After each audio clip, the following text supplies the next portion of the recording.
ఈ విశ్వంలో ప్రతి జీవికి ఒక ప్రారంభం ఉంటుంది.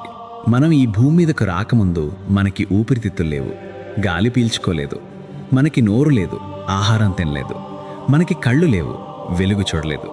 కానీ మనం బతికాం. 9 నెలలు ఒక చీకటి గదిలో నీటి మధ్యలో మన గుండె కొట్టుకుంది, మన శరీరం పెరిగింది. మనకు ఆ శక్తి ఎక్కడి నుంచి వచ్చింది? అదొక అద్భుతమైన మార్గం. అదే నాభి. మనం పుట్టగానే డాక్టర్లు బొడ్డు పెగును కట్ చేసి ఉండొచ్చు, కానీ ఆ మచ్చ వెనుక దాగి ఉన్న శక్తిని మాత్రం ఎవ్వరూ కట్ చేయలేరు. ఆధునిక ప్రపంచం దీని శరీరం మీద ఉన్న ఒక చిన్న మచ్చలా చూస్తుంది, కానీ యోగులు దీనిని విశ్వద్వారం అని పిలుస్తారు. ఆయుర్వేదం దీనిని ప్రాణ కేంద్రం అని పిలుస్తుంది. పురాణాలు సృష్టికర్త అయిన బ్రహ్మదేవుడు మహావిష్ణువు యొక్క నాభి నుండి ఉద్భవించాడని చెబుతున్నాయి. అసలు ఈ చిన్న బిందువులో దాగి ఉన్న రహస్యం ఏంటి?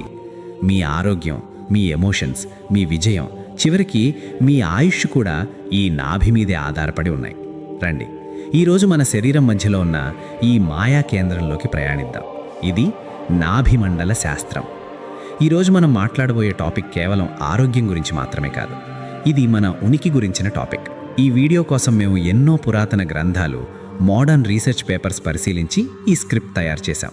ఈ వీడియో చివరి వరకు చూస్తే మీ శరీరంలో ఉన్న ఒక అద్భుతమైన స్విచ్ని ఆన్ చేసే టెక్నిక్ మీకు తెలుస్తుంది. దయచేసి ఎక్కడా స్కిప్ చేయకండి.